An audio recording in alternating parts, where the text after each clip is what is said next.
Sewing continues on my 1920s Tunic Mockup. In the last video I started by sewing the tunic front and back pieces together.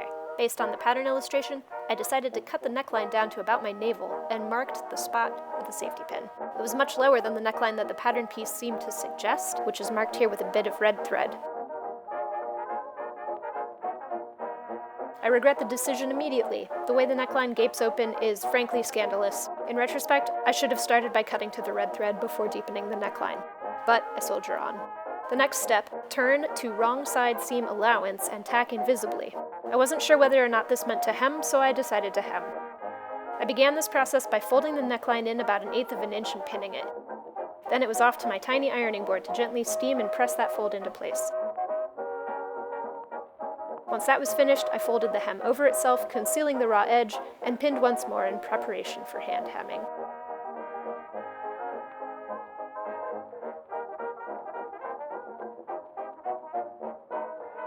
After watching several YouTube videos on how to hem as invisibly as possible by hand, I spent several hours in a sunny spot stitching away. I'm fairly certain that I'm not doing it correctly, so I don't recommend watching my process too closely here. The resulting hem gets the job done, and would be even more invisible if the thread actually matched the fabric color. I'm pleased with the process, but not as keen on the result.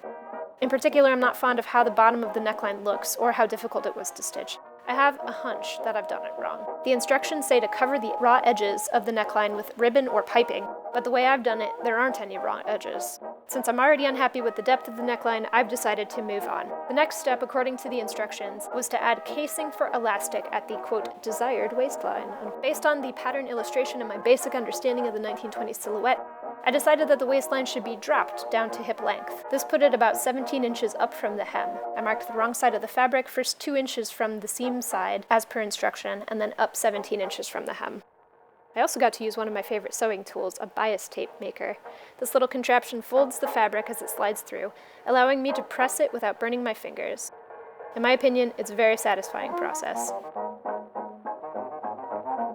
As this piece will be elastic casing and not real bias tape, I used some scrap fabric without any regard to the grain line.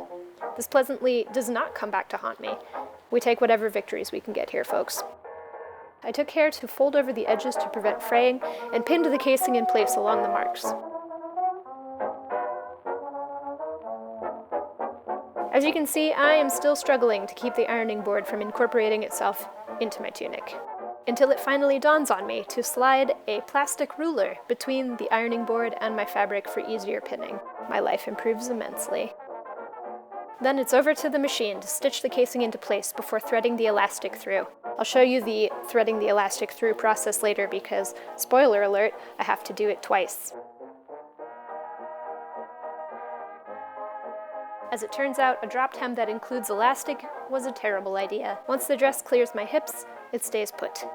This is even less flattering than a dress with no elastic, and I am frustrated. So it's back to my sunny perch to undo all the work I just spent an hour and a half on.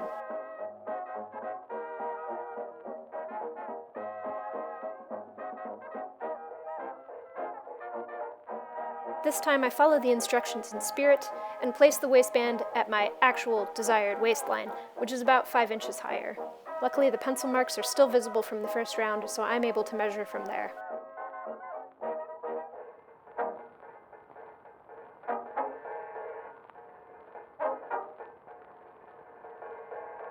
My method for installing elastic is this. Grab the largest tapestry needle you have.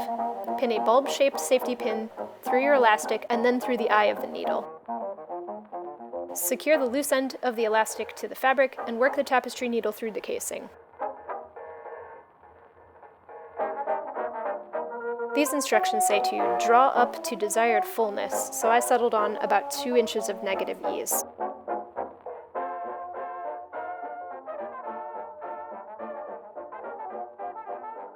When you're done, remove the needle and pin the elastic to the fabric on the other side.